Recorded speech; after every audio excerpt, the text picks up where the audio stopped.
dengan saya Fitriana sebagai host, dan kita kedatangan bintang tamu spesial nih. Ada Mbak Lia Yunita dan Mbak Atika Permatasari.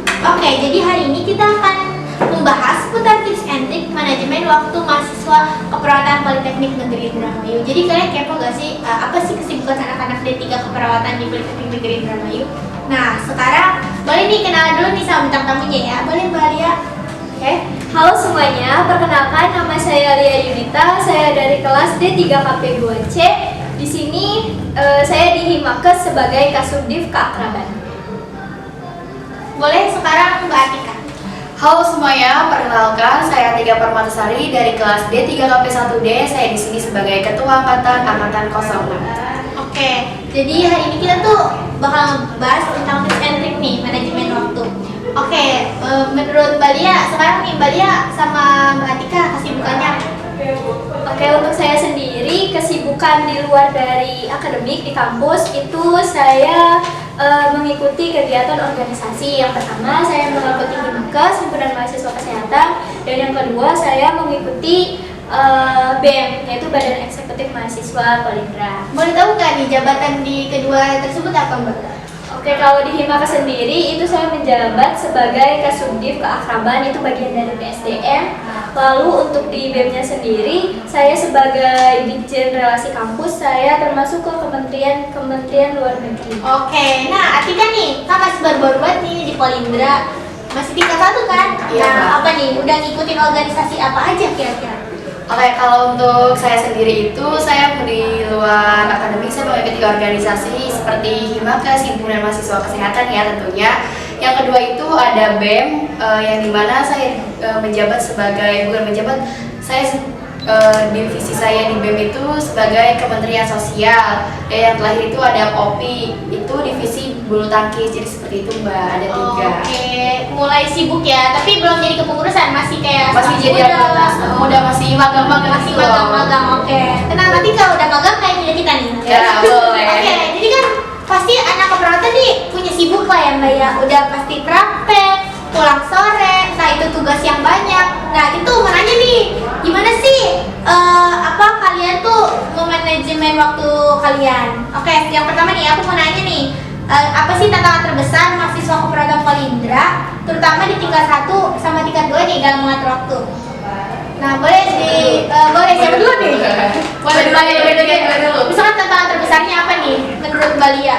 Oke, untuk saya sendiri ya, untuk manajemen waktu, tantangan terbesarnya sendiri yaitu biasanya kalau banyak kumpulan yang di satu waktu, yang bentrok gitu. Kalau misalkan di Himakes ada perkumpulan penting tuh di situ yang menjalankan suatu proker. Nah di sebelahnya juga ada kayak buat kumpulan. Nah itu di satu waktu yang berbarengan. Misalkan kayak di hari Selasa jam 7. Nah itu berbarengan. Terus itu sih paling yang jadi masalah ya, yang paling susahnya di situ. Jadi kayak bentrok ya Mbak. Jadi suka bingung nih milih yang mana. Oke, untuk Atika sendiri nih tingkat 1, kira-kira apa sih kesibukan apa sih misalnya yang bikin tantangan besar nih menurut kamu? Yang pertama itu udah pasti ya organisasi di luar akademik nih Mbak, karena itu juga waktunya suka bentrok gitu. Nah jadi tantangan terbesarnya itu dan kita harus menentukan skala prioritas yang mana yang lebih penting untuk dilaksanakan dan deadline-nya gitu loh Mbak. Oke, nah aku mau nanya lagi nih, kenapa sih menurut Mbak Lia sama Mbak Atika nih manajemen waktu anak keperawatan Polindra nih harus banget penting gitu, harus banget diatur? Menurut Mbak Lia apa? Oh kalau saya, menurut saya Diatur, kenapa? Iya, kenapa harus diatur? Oke, yang pertama ya, semuanya itu perlu dijadwalkan supaya berjalan dengan lancar yang semestinya. Terus kalau pentingnya itu ya supaya berjalan sesuai sama rencana yang sudah dijadwalkan itu, supaya tidak bentrok ke sana sini, biar terjadwal juga. Oke, kalau Atika sendiri sih gimana nih? Supaya ini ya Mbak, kayak lebih terstruktur gitu loh. Kalau semisal kita punya jadwal acara dan apa segala macam harus terstruktur, karena itu bakal mempengaruhi ke depannya. Kalau kita tidak terstruktur itu nanti ribet ngejalaninnya gitu loh Mbak. Jadi harus ada terstruktur dan jadwalnya masing-masing kayak gitu. Oke, kan tadi tuh kayak harus ada jadwal nih. Misalkan kata menurut Mbak Lia nih sama Mbak Tika, jadwal yang benar pas tuh, misalkan kayak organisasi jam berapa, terus kampus jam berapa, kayak gitu mungkin. Nah, menurut Mbak Lia sama Mbak Tika nih, jadwal yang realistis tuh gimana sih? Kayak misalkan di jadwal di HP kah? Atau ditulis di note kah? Atau gimana sih? Menurut Mbak Lia sama boleh deh Atika dulu yang jawab. Oke. Ya. Jadi kan Kalau menurut saya sih lebih mungkin di riset dulu besok jadwalnya mau ngapain, setelah itu ditulis di notes gitu di meja belajar dicantolin, jadi supaya oh iya inget nih nanti pagi mau ngapain kayak gitu Mbak. Kalau menurut pribadi aku sendiri gitu. kalau Mbak Lia sendiri sih, Kalau menurut saya untuk merancang kegiatan sehari-hari, yang pertama pastinya di notes atau enggak kita biasanya paling sering sih saya di HP. Kalau misalkan di jadwal hari ini ada perkumpulan ini itu, nah saya biasanya memakai di notes HP. Terus juga kalau misalkan kayak udah waktunya kumpulan, biasa itu di alarm biar nggak lupa. oh iya. Biar lebih ini lagi ya, Biar lebih lebih semangat lagi gitu. semangat lagi terus kayak wah ini nih udah jadwal segini nih jam Kayak segini. gas ya. gitu. Oke. Nah, ada lagi nih gimana sih cara males nih ngehilangin rasa males untuk kayak ada kumpulan, terus ada belajar. Kalian tuh gimana sih biar menghilangkan rasa males itu tuh? Siapa dulu nih? Ayo. Ya, boleh deh dari Atika lagi. Oke, kalau untuk ngilangin rasa malas yang pertama tuh balik lagi sama diri kita sendiri. Kita tuh mau niat dan tujuan kita untuk mengikuti organisasi tersebut tuh buat apa gitu sih, kayak gitu. Nah dari situlah kita tuh punya keniatan supaya kita nih nggak males kayak gitu loh Mbak. Jadi kita harus tahu dulu niat kita tuh kedepannya buat apa kayak gitu. Wih, bagus keren. Nah, sekarang dari tingkat 2-nya nih, saya pengen dengar ya, apa kata Mbak Lia biar ngilangin rasa-rasa malas, apalagi nih di kalangan tingkat 2 tuh udah mulai ini Mbak, Udah mulai ini sih, capek kan Mbak. tugas. Nah, gimana sih cara ngilangin Kayak padat gitu ya Mbak. Mbak Lia tipsnya? Iya bener banget sih yang dikatain sama Atika itu udah benar. Tambahan sedikit aja ya, mungkin kalau dari tingkat 2 itu lumayan bener-bener sibuk ya, apalagi udah mulai kepengurusan, udah banyak proker, udah banyak tugasnya, udah makin sulit lah untuk kedepannya. Terus buat ngilangin rasa malas, yang pastinya tujuan utamanya itu diingat lagi, niat. Dari awal niatnya itu kita mau belajar itu mau ngapain. Terus apa ya, selalu ingat tujuannya sih, tujuan awalnya itu ngapain. Jangan terlena dari rasa malasnya itu, kita harus tetap semangat supaya tujuan yang kita dari awal itu tercapai. Oke. Nah, seperti itu. Oh ya, sangat ini ya. Pokoknya tuh ingat selalu tujuan Niat dan kita tuh tujuan. apa gitu. Biar kita tuh nggak males, guys. Tuh, tips banget buat kalian semua. Oke, selanjutnya nih kita akan ada pertanyaan lagi. Nah, gimana sih nyimbangin waktu belajar sama kegiatan organisasi itu kan paling susah itu, paling susah. Aduh, Nah, iya sih. gimana nih? Sekarang kan tadi ada kamu nih, sekarang Mbak Lia. Gimana nih Mbak Lia? Kira-kira nyimbanginnya. Mungkin ngimbanginnya itu yang pertama kita harus buat jadwal yang struktur ya. Yang pertama pasti yang paling utama itu saya selalu mementingkan akademik yang paling utama. Kalau misalkan emang saya sudah diberi tugas dan itu deadline-nya emang lama, saya usahain tetap mengerjakannya lebih cepat supaya untuk menjalankan kegiatan di luar akademiknya itu berjalan juga. Jadi supaya tidak bentrok gitu, ini deadline tugas sama deadline organisasi. Oke. Supaya tidak bentrok gitu. Jadi didahulukan akademik dulu, baru ke organisasi. Oke, nah menurut Atika nih, Atika masih pemula banget di tingkat 1 ya. Baru berapa bulan nih? 4 bulan Baru atau 4 bulan. 4 bulan. Nah, gimana nih? Udah merasakan aura-aura kesetresan? Aduh, mulai bulan-bulan ini mungkin udah mengikuti organisasi ya Mbak ya. Jadi mulai stresnya nih berasa banget. Membagi waktu belajar sama organisasinya gimana? Mungkin agak sedikit kaget juga ya, kayak mengikuti organisasi banyak, terus tugas di keperawatan juga banyak nih. Jadi saya juga pertama kan mementingkan ke jurusan dulu ya, keperawatan dulu, lebih ke akademik.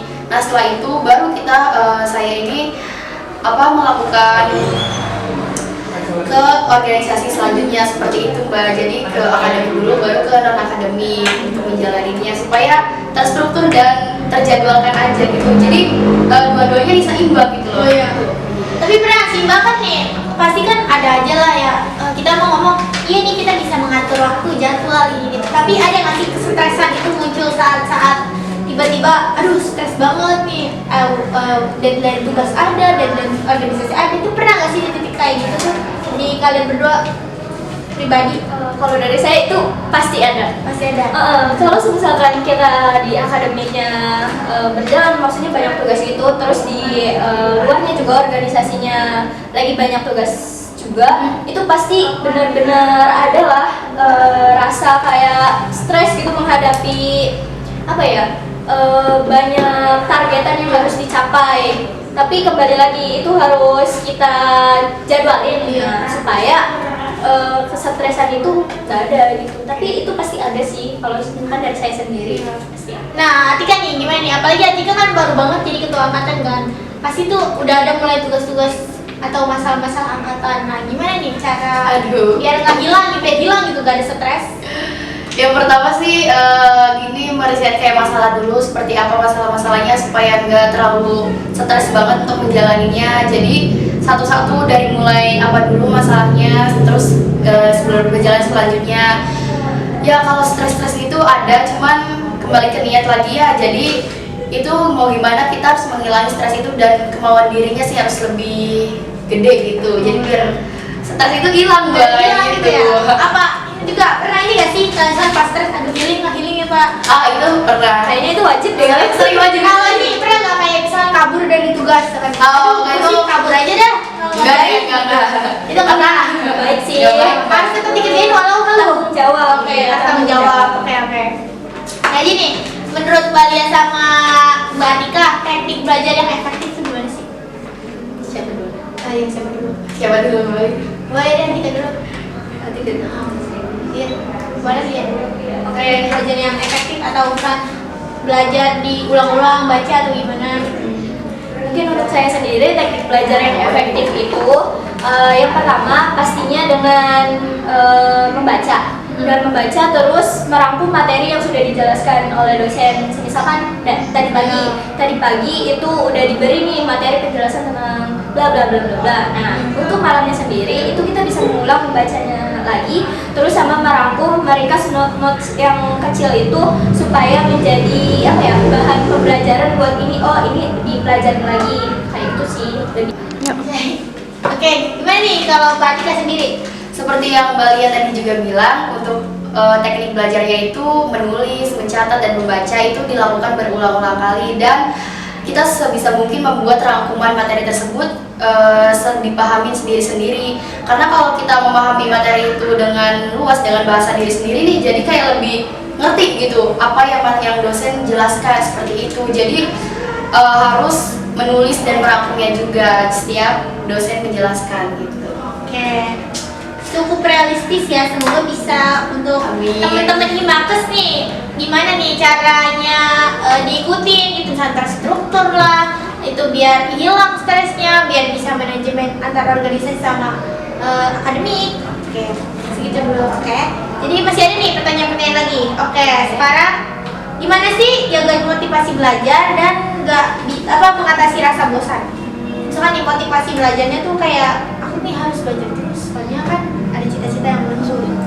Dan rasa bosan gimana nih? Kan kadang ada aja kita kalau misalnya kita belajar tuh, aduh bosan banget, aduh muak banget gitu. Gimana sih cara mengatasinya Mbak? Oke, boleh dari Mbak Atika dulu deh. Kalau untuk mengatasi rasa bosan ya Mbak tadi ya, rasa bosan itu sama tadi rasa apa tuh? Rasa bosan sama menjaga motivasi belajar. Menjaga motivasi belajar. Nah, yang pertama itu kembali lagi sama diri sendiri. Nah, misal saya kan di keperawatan nih, cita-cita saya ingin menjadi seorang perawat. Nah, kalau udah mulai bosan mikir lagi, oh iya cita-cita saya ini mau jadi perawat nih untuk kedepannya gitu. Jadi dari masalah bosan itu dikit demi sedikit rasa bosan itu akan hilang, karena balik lagi cita-cita saya kan menjadi perawat. Caranya tuh seperti ini gitu loh. Jadi ya udah jalani dari itu, kita bisa ngilangin rasa bosan Mbak. Jadi dari diri kita dan cita-citanya gitu. Kalau Mbak Lia sendiri sih? Kalau untuk menghilangkan rasa bosan sendiri ya di akademik ya. Oke, mungkin di akademik ya. Mungkin dari sistem pembelajarannya sih, yang misalkan kalau udah mulai bosen nih kayak pematerian dari dosen atau gimana ya, setuju banget sama yang Atika ngomong, itu harus dari niat awal, motivasi harus lebih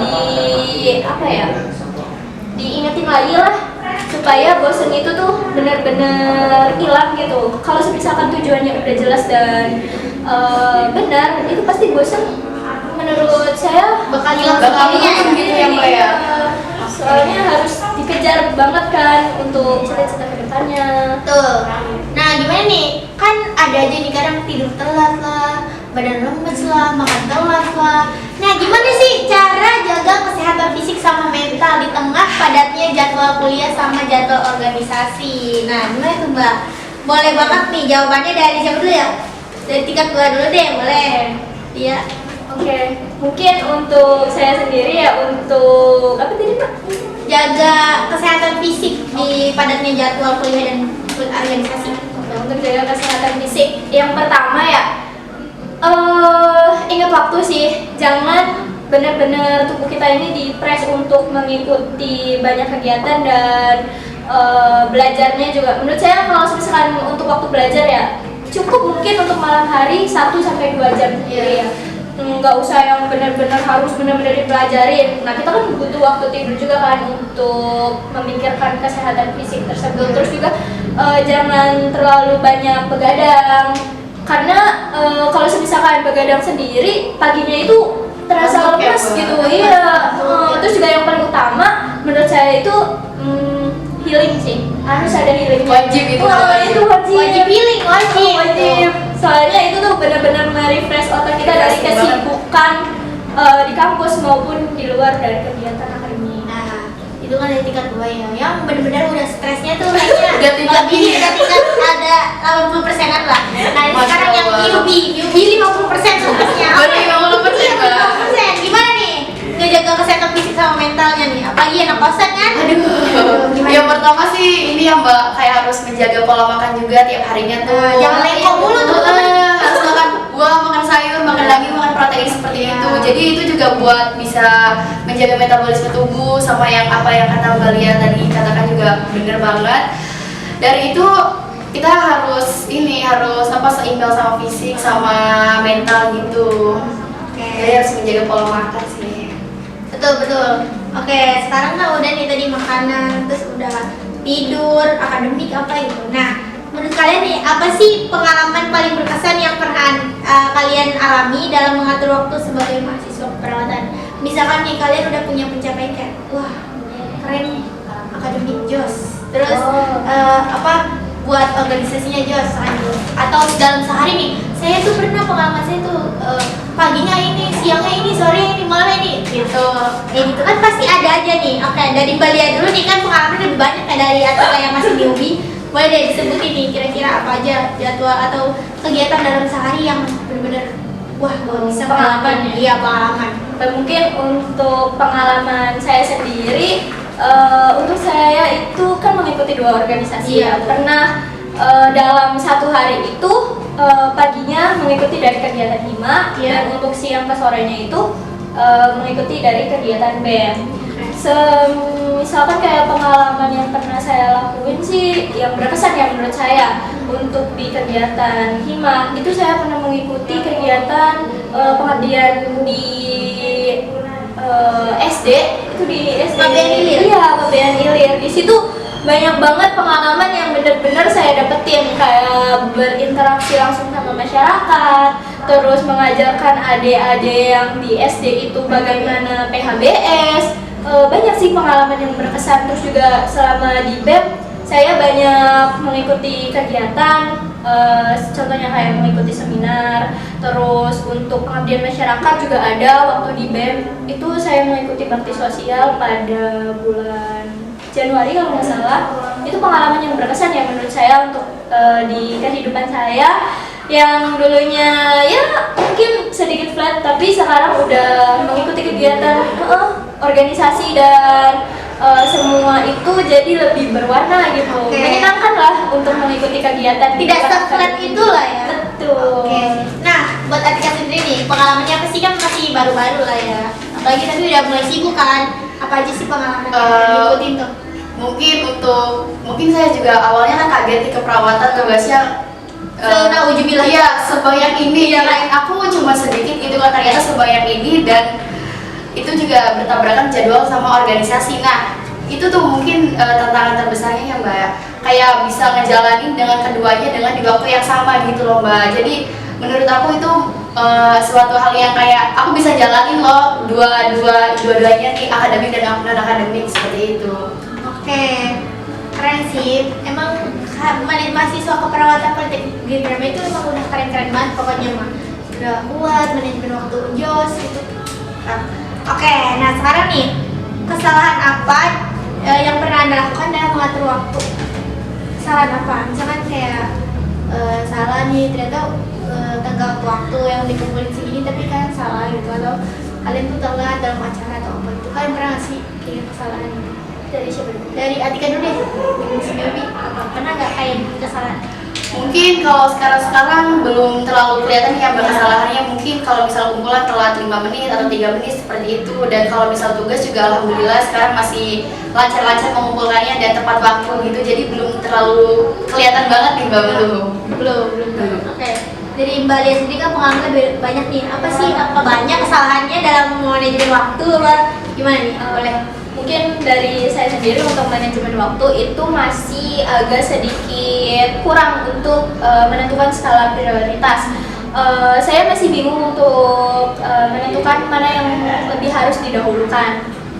Untuk kegiatan di luar akademik ya, itu misalkan kayak kumpulan untuk di Himakes ataupun di sebelahnya, saya masih bingung kalau misalkan itu masih berbentrokan gitu. Untuk kesalahannya mungkin seperti itu sih, saya kadang-kadang salah untuk memilih skala prioritas. Oke. Nah, sekarang kita udah mau penghujung acara nih guys. Nah, saya mau nanya nih, saran apa sih yang pengen diberiin buat mahasiswa keperawatan tingkat 1 dan tingkat 2 nih menurut Mbak Lia sama Mbak Tika? Dari Mbak Lia dulu deh, saran nih buat mereka yang manajemen waktunya masih kurang. Silakan. Oke, saran buat teman-teman ya, tentuin lagi tujuan utama kalian itu di kampus untuk ngapain. Terus untuk memanajemen waktu itu tetap tulis jadwal kalian untuk melakukan apa aja kegiatan sehari-harinya. Jangan terlalu dilama-lamain untuk deadline tugas. Kalau misalkan udah dikasih tugas, langsung aja dilaksanain supaya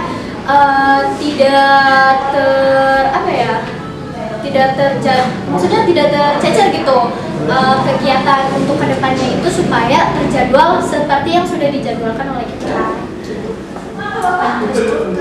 Ya, oke. Sekarang dari tingkat 1 nih, pasti kamu butuh banget motivasi, apalagi ini dari ketua angkatan. Langsung, boleh banget nih sarannya gimana nih? Sarannya tuh pertama kita tentuin skala prioritas dulu dan niat dari tujuan kita tuh mau apa. Jadi dari dua itu kita bisa menentukan prioritasnya kita untuk kedepannya itu seperti apa, dari cita-cita, dari skala prioritas, dari tujuan kita untuk memasuki organisasi dan akademik itu seperti apa. Jadi kayak gitu Mbak. Oke, buat terakhir nih, ini buat terkhusus kampus kita, kampus tercinta kita. Apa harapan kalian terhadap program studi keperawatan Polindra ke depan? Boleh banget nih, tambahan satu lagi. Silakan dari Mbak Atika dulu. Harapan buat dari keperawatan Polindra sendiri. Oke, harapannya itu semoga Polindra di tahun berikutnya banyak lagi mahasiswa yang mendaftar di Polindra dan nama Polindra ini menyebar luas ke seluruh yang ada di Indonesia nih, bahkan politeknik terbesar gitu apa gitu. Semoga ya. Iya, amin. Dan semoga keperawatan ini juga lebih banyak peminatnya untuk tahun berikutnya. Amin. Oke, selanjutnya dari Mbak Lia sendiri. Oke, harapan saya untuk kampus saya sendiri dan terutama di jurusan keperawatan, yang pasti harapan saya untuk kedepannya itu semoga lebih baik lagi dari sebelumnya. Terus untuk jurusan keperawatan sendiri semoga lebih banyak prodi ya. Untuk sekarang untuk jurusan kesehatan sendiri itu hanya ada D3 keperawatan. Mungkin untuk tahun selanjutnya bisa tambah prodi lagi untuk jurusan kesehatan. Oke, amin. Nah, segitu aja guys tips and trick dari mahasiswa keperawatan tingkat 1 dan tingkat 2. Selanjutnya kalian akan menungguin nah, tepuk tangan dulu dong. Oke guys, jadi semoga tips and trick dari Mbak Lia sama Mbak Tika ini menginspirasi anak-anak Polindra, khususnya D3 keperawatan ya. Jadi segitu aja guys video dari kita. Semoga bermanfaat dan ditunggu lagi podcast Follow selanjutnya. Sampai jumpa. Bye.